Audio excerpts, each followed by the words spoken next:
watching America Trends. I'm here with friend of the show and CEO of Launchbox365, Dan Negroni. We are talking about, well, we have a lot of communication is the main thing we're talking about. And you had something on your Instagram feed recently, API. Yeah, assume positive intent. Positive intent. Yeah. I love this. In fact, it came up earlier this week with a different guest. It's interesting because you'd think it was kind of natural, but I feel like the opposite is natural. I feel like when something happens that we don't agree with, or somebody's doing something, we think, oh, they're meaning to burn me, or they did that to do it against me. And it's like, really, they probably just made a simple error. They're not even thinking about you. So literally the first step in our bridge thing is busting myths. And that's one of the myth busters, is how do I assume positive intent? Most people really, are not bad, they're good. They're not trying to do anything. Right. It's all kind of your stuff that you're, so if you could. Again, it goes back to you, If you could assume positive intent, well, let's say you're an older person trying to work with a millennial or a Gen Z, and you just assume positive intent. There's so many difference of opinions and assumptions made. So if we don't make assumptions, we can make these breakthroughs which bust the myths, and it starts with assuming positive intent. It's interesting. We talked about that yesterday in studio at Lexus, and one of the guys said, I have a 98-2 rule.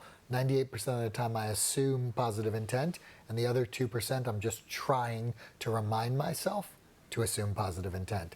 So it's kind of a good rule, but it's true. It's like, I feel like we have to remind ourselves, because the first thought is not always the first right thought is always usually, as a human, how do I protect myself? Yes. What are people going to do to me? How do I create safety? And so if you just assume that everyone's good, and you get the first rule of getting trust is giving trust. And if you're confident enough in yourself that you can handle any situation whatsoever at any time, why wouldn't you just assume positive intent? So I'll even break this down to, let's say, text messages, because so much communication comes through text or email. Used to be email, and now text. I will follow up an email with a smiley face almost all the time, because I think that sounds bitch. Why?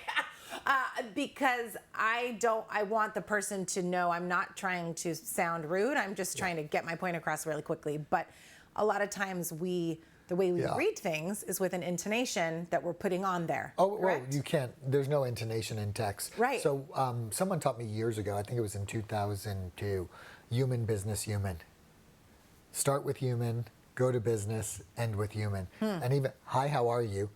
What's the thing I need? Thank you. It's that simple. Human, business, human. Yeah, well, and it's funny because also in text message, I'll text something and I'll be like, oh, wait, good morning. Right, exactly. First of all, hi, how are you? Well, good to see you, not just like, did you get this for me? Because it comes across. Here's a big tip for everyone to deal with this. In emails, always reread your email or text before you send it. And with texts, we're so trigger happy. We just send them, typos, everything. And so they're misread. But if you go back and read your email and you say to yourself this, is this about me or is this about, others? And if you make sure that it's about them, then you always win. So you just read your email as like. I will say, on the other hand, when the person reading it needs to say, if there's typos or it comes across a certain way, assume positive intent of that person. They were probably in a hurry.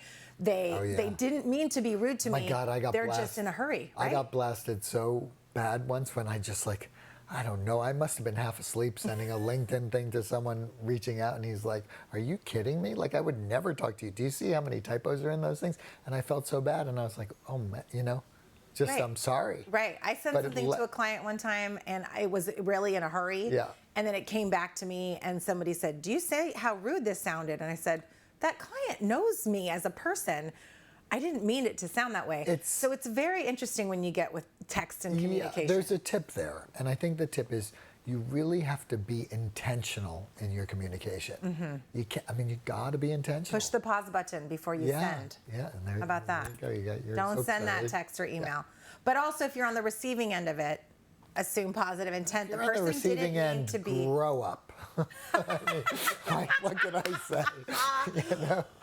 Oh, that's funny. Okay, so I want to talk a little bit about, you are a speaker. You Yes. go to these Lucky big to do conferences. that. Yeah. Yeah. So I know a lot of people, I feel like it's a little bit saturated, the speaker market. It's kind of like, when my son, I think he was early in college, he's like, my dad's a life coach. I'm like, please don't call me that. Everyone says they're a life coach. God. Everyone says they're a coach. And,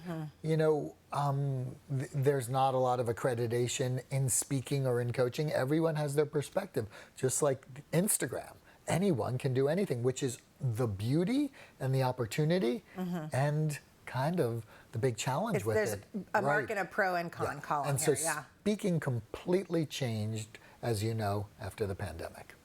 Because it went virtual. It went virtual, Yeah. and people were not having events. And so speakers are coming back and trying to figure it. And before the pandemic, there was a big focus on teaching you the business of speaking, because there really is a business. Advertising, how you have your speaker's package, what your speaker's package contains, brief intro, short intro, long intro, all those things, your pricing, what your topics are. And you put a little media package together, right? It's like a media package. Then having a website, we have dannegroni.com, which is different than, the stuff we do consulting at Launchbox. And it's just such an honor to be able to go speak with people.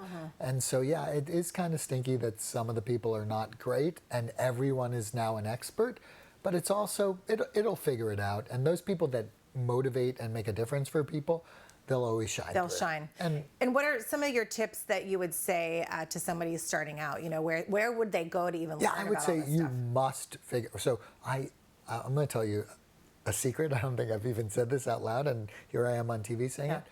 I was scared to speak. I mean, I was a lawyer. I was not to have presentations in front of people and in a small room, but to get in front of 50, 100, now hundreds and thousands, I was really scared. And I went to school.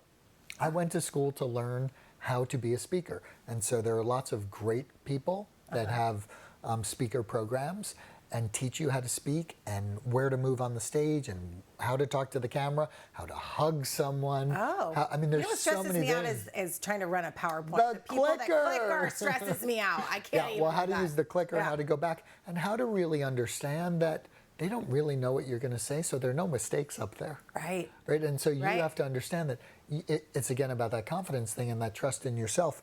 I'm just here to make it about them. Yeah. Oh, yeah. Right. And that's my only goal is, that's a great tip. Can I move someone? It's about them, not about me. And some speakers are like all about themselves. And if you know your material, something's going to throw you off track. You're going to get a heckler, or you're going to whatever. Okay, how many hours do you think you practice for 1 minute if you're doing a 60 minute? 1 hour per minute. An hour per minute, Great stuff, Dan Negroni. I can't wait to have you back in our new studio. Yes, I can't wait And everyone should check you out, Launchbox365.com or at dan.negroni or your speaker website, dannegroni.com. Yeah, simple as that. Simple as that. Yeah. Communication, it's all about communication. Assume positive intent. And until then, check us out tomorrow here at America Trends on BizTV. Have a good night.